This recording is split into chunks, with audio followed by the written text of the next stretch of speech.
Good morning, everybody. Thank you for joining me. If you will, like, share, comment on the post, and as we end the month, we will start a chapter 23. And I don't have a great deal to say about this passage. There's just one thing that stands out to me, and it's a very comforting thought. I hope it will be a comforting thought to you as well. Notice what it says. It says, Sarah lived 127 years. These were the years of the life of Sarah. And Sarah died at Kiriath Arba, that is Hebron. Should have just called it Hebron, something much easier to say, in the land of Canaan. And Abraham went in to mourn for Sarah and to weep for her. Remind you something here. We see clearly Sarah lived to be 127 years old. And maybe you wonder, well, that's kind of an odd number. That's an odd thing just to kind of drop in on us here.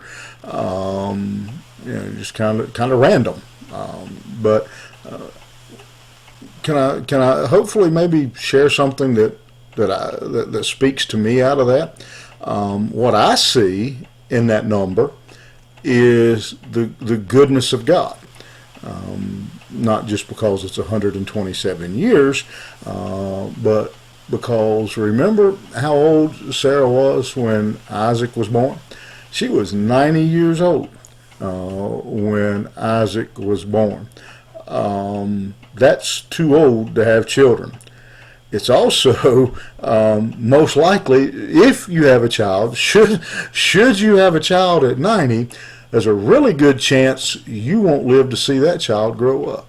Would you agree with that statement? Really good chance you won't have a child at 90, but if you do, there's an even better chance that you won't live to see that child graduate high school. You'll probably be lucky to see that child make it to kindergarten.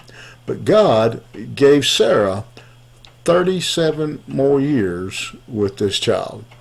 He gave her almost 4 decades. There are a lot of people today who have children at a young age who don't live to see their children grow to the age of 37.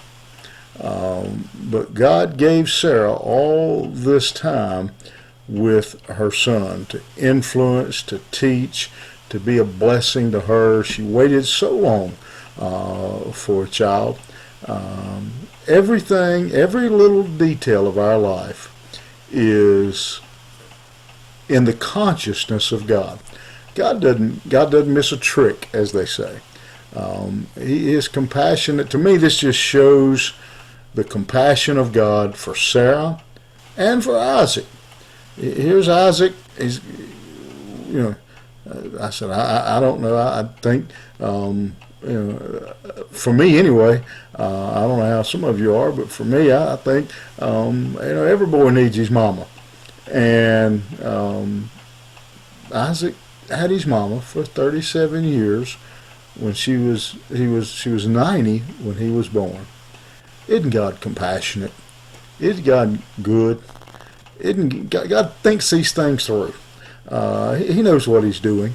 And let me just encourage you today. I don't know what you're facing, what you're dealing with, but I assure you, the Bible tells us God is the same yesterday, today, and tomorrow. And the same God that gave Sarah 37 years with, and Abraham. Let's not forget Abraham's there too. They both had 37 years now with Isaac. And let's not forget Isaac, the blessing of his parents for 37 years. God's a good God. Whatever you're facing today, don't forget, God is always a good and compassionate God. You think about it. Have a great day. We'll see you here tomorrow morning.